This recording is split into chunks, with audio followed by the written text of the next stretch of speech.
The question goes like this. Why was there a sudden spurt? Spurt means an increase. Why was there a sudden spurt in famines in colonial India, that is during British rule, since the mid-18th century?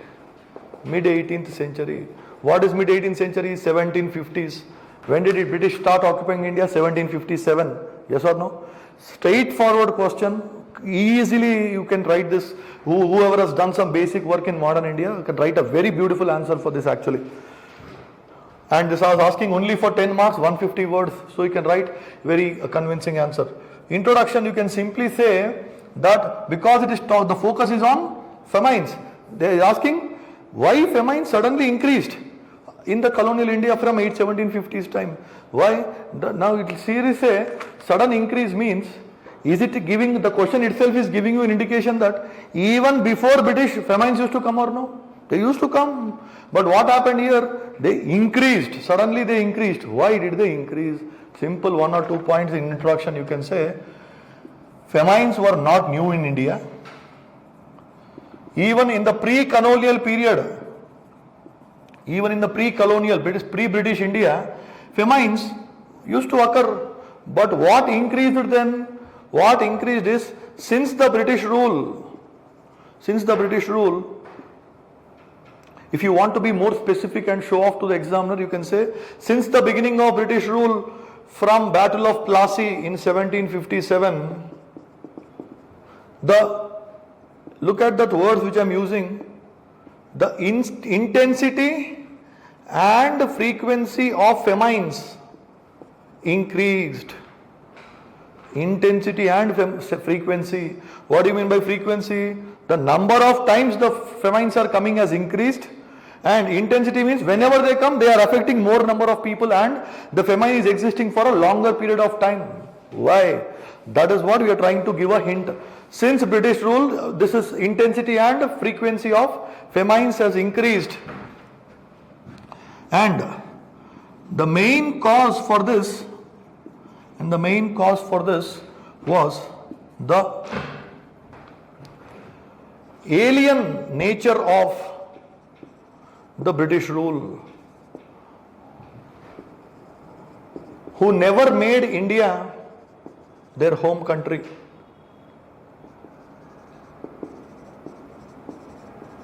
When you write this point, you are actually hinting a very, very strong point to the examiner that even before British people, did foreigners come to India or no? In ancient India, foreigners came. Yes, you would have studied Shakas, Greeks, Kushanas, Parthians, Hunas. So many people came to India in ancient time. In medieval times, again Muslims came. You have not only one branch, Arabs, Turks, different people came. When we don't have so much problem with all these foreigners, then why is the problem with these foreigners? Because they came to India not with an intention to settle down. They only want India to drain the wealth. They want to suck the wealth from this country. Imagine if, like all the previous foreigners, they would have also come and settled down here only. Will they create so many famines? No. Why are they creating all these things? Because they don't want to stay here. They came to suck away wealth. When you are sucking away wealth, draining away wealth from, naturally, will these people suffer or no? That is, when you give this hint in the introduction itself, you are actually telling the examiner, hey, I know the pinch point, I know what you are really asking. Once this main cause has been given, you can write a series of causes, other causes in the body of your exam, this thing. So, after a brief introduction like this, you can start going the important causes. Again, as you keep practicing your answer writing skill, you can even draw a flow chart, or you can draw like this thing, and I've seen many students draw many this kind of things. I am writing just a table, bullet points, but let us see what can be the other causes. The first cause will be, look at this here, mid-18th century. When did industrial revolution start in Britain? Around the same time, 1750s. What will happen if industrial revolution starts in Britain? These people will want our raw materials. Yes, what raw materials? Do they want food crops? No, they want cash crops from India. Okay, so the industrial revolution in Britain, which started around 1750s, okay, forced, because of this, the British people started forcing Indian farmers to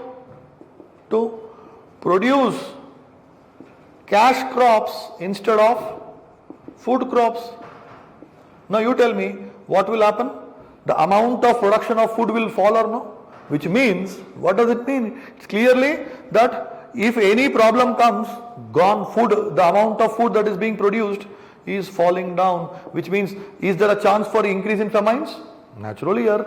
The first cause, the moment the examiner sees this word industrial revolution in Britain is leading to this process of food crops being replaced by cash crops. That self you will understand, you know the concept. And this process, if you write a technical word, it will be even better. This process is called commercialization of agriculture, where you are doing agriculture not for food, you are doing agriculture for cash, for commerce, for money. So this is commercialization of agriculture related to industrial revolution. The second reason you can say will be that the exploitative land revenue policies of the British. In modern India you would have studied Zamindari system, Rayatwari system, Mahalwari system. In every revenue system, these people extracted maximum possible revenue from the farmer. Now, when you take every penny from the farmer, who is the one who is actually doing farming? Agriculture, it is a farmer. Na? If you imagine, if the farmer has some surplus money in his hands, will he invest it in this land or no? He will try to improve his agriculture. But when you are sucking this dry completely, whatever little penny you have, you are sucking everything. What money will he have to invest in the agriculture? He cannot improve the agriculture. So, exploitative land revenue policies which extracted maximum possible revenue from farmer prevented him from investing in agriculture. Prevented him from investing in agriculture. Obviously, when you are not investing, how will you increase food production? You cannot increase. Third, what about the government which is taking the revenue? Will the government really do anything for benefit of agriculture? Will it put any agricultural universities, any pesticides manufacturing companies and all? But will they do all this thing in Britain? There they will put agricultural research institutions, they will put fertilizer plants, they will put pesticides plants. But in India, they will not put even a single rupee for all these things, okay? The government, you will blame the government definitely. The British government did not invest in scientific and technological inputs for agriculture. Did not invest in scientific and technological inputs for agriculture, like agricultural universities, irrigation projects, etc. Did they do it or not? In fact, they did it. There you might have heard some person in Andhra Pradesh, John Arthur Cotton. There is one university, agricultural university, they put in a place called Pusa. But now, because they did in one university, 1 or 2 projects, you can't say that they did a great service, okay? That is, these people were just simply, and even those things they were doing it for their own benefits, not for our benefits really, okay? And again, because of this, the food production will not increase. 1 or 2 more reasons, 5 reasons almost, at least you can write, is during the World War I and World War II, these people were diverting the Indian food towards feeding the armies who were fighting there in Europe. So a lot of diversion of food used to happen, food sources used to happen to feed the soldiers in the World War I and World War II. And you can also say, one second, excessive dependence on rain-fed agriculture or monsoon-based agriculture, because these people did not do much irrigation. Excessive dependence on rain-fed or monsoon-based agriculture. Now rains, you can know, always anytime they can fail, they can come sooner, they can come later, they can come more, they can come less. Anything is a danger, and because these people did not have good access, you can say that also. One more point, you can say that what about population? Generally population keeps increasing or no? Population is increasing. What about food production? Food production is maybe increasing, but not in the same proportion. Not in the same proportion. Obviously, per capita availability of food is also reducing. Any small failure in monsoons will be a disaster for all these people. And having stated these reasons, you can end in the conclusion by simply saying that yes, if you observe the trends in the famines in India, in the British time, most of the famines were, definitely use this word in your conclusion, because these famines are not natural. They were mainly, you can see, all except this one. Even these things, monsoon, this, they could have prevented it or no, by developing irrigation projects, or even when a monsoon comes, these people don't care for you. They used to enjoy their lives. Yes.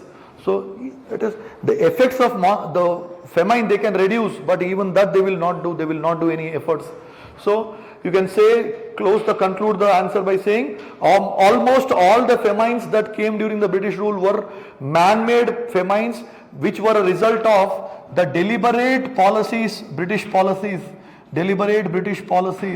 which took lives of nearly 4 crore people, it is said, have died in British India in the 200 years. 4 crore means I am telling 400 lakh people had died. If you give that number again, that will add something to your 400 lakh people died because of the British policies in India.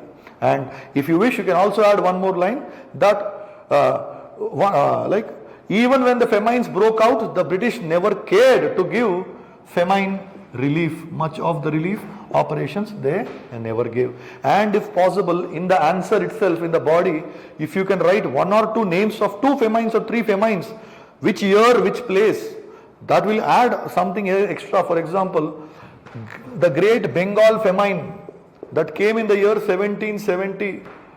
1770, when is 1770? When did these people start ruling Bengal?